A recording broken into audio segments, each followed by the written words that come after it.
Well, it's finally here. Welcome to my first review in my Resident Evil Retrospective. The first one I have for you is Resident Evil. Resident Evil stars Milla Jovovich, Eric Mabius, Michelle Rodriguez, James Purefoy, and is directed by Paul W.S. Anderson. If you didn't know by now, Resident Evil is a movie series based off the beloved game franchise of the same name. But the opening narration of the film is the closest that you're going to get to the actual Resident Evil game series, other than umbrella logos, zombies, and mentions of the T-Virus. From there, the film goes in a completely different direction with a new story and original set of characters. Does that make this film terrible for me? Not necessarily.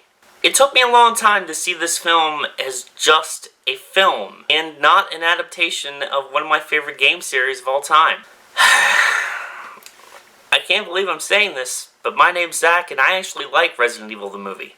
Unlike Doom, which has a very similar plot, Resident Evil leaves more to the imagination and is constantly moving, with clever camera angles and filming techniques that keep the viewer interested. Again, guys, I can't believe I'm saying this, but this film actually has a lot of character development. The Umbrella Commandos, led by the badass one, played by Colin Salmon? Okay. How about just Walter Steele from Arrow? With a few throwaway characters, let's be honest guys, you know it's gonna happen. They actually seem like a tight-knit group. Because unlike another Anderson film that I also reviewed, AVP, I can actually believe these people are friends. There's no forced relationships. From Kaplan stepping up when shit hits the fan, to the budding friendship between Alice and Matt. Speaking of Matt, how awesome is it to see Eric Mabius on screen again? And the unofficial connection between JD and Rain. The characters are actually able to stand on their own and not depend on fan service to get over with the fans.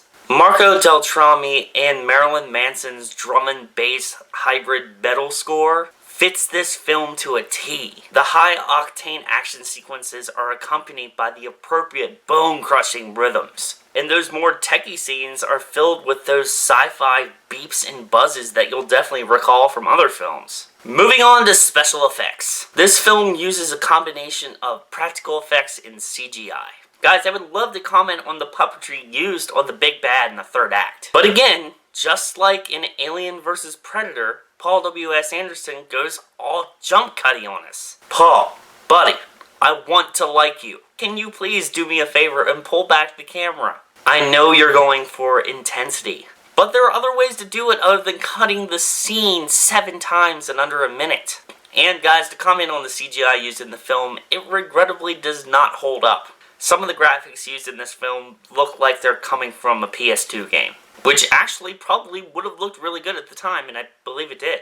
The makeup effects used on the main cast, like their prosthetics for their wounds, look nasty and painful. But the zombies, the effects are excellent on some, but others not so much. A couple of them look like some makeup was just slapped on them and they were like, yeah, you look alright.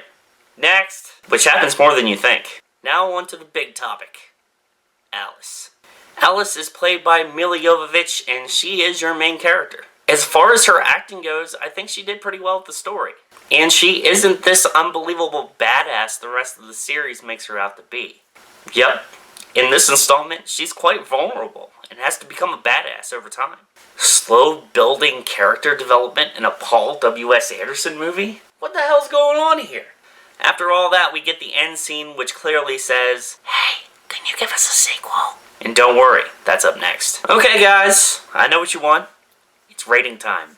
Can I continue to talk shit, or am I gonna eat my words? Guys, I'm gonna have to give this one a, Resident Evil is definitely worth your money. For obvious reasons, I can't give this one a metal claw. But for some of you, I guess it can get that stamp of approval. In the end, guys, Resident Evil was a fun zombie film that is a cool Elseworlds story. Phew.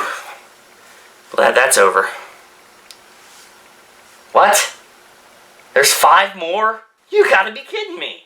But in all seriousness, guys, I actually really enjoyed doing this review, and I can't wait to dive into the rest. That's been it for my review of Resident Evil, the first one in my Resident Evil Retrospective. I'm actually really excited to do the next one because it's one of my favorites. So make sure you tune into my next part of the Resident Evil Retrospective with my review of Resident Evil Apocalypse. Now don't worry guys, just like I did with the Alien Retrospectives, I'm going to make a playlist for these so you don't miss a video. So what did you think? Let me know down in the comments down below. If you guys are new to the channel, make sure you hit that subscribe button because I'm always putting out new content. Like my other set of reviews with From the Shelf, where I take Blu-rays off my shelf and I review them for you guys. I also do Blu-ray updates and Blu-ray quests. But like I said guys, that's it for this review. Like, share, comment down below. Check out my Facebook group, Bluetooth Videos. There's a lot of cool guys over there posting some awesome stuff. And while you're there, you might as well join. But most importantly, guys, this has been Zack versus the Blu-ray Mountain. Stay metal, my friends.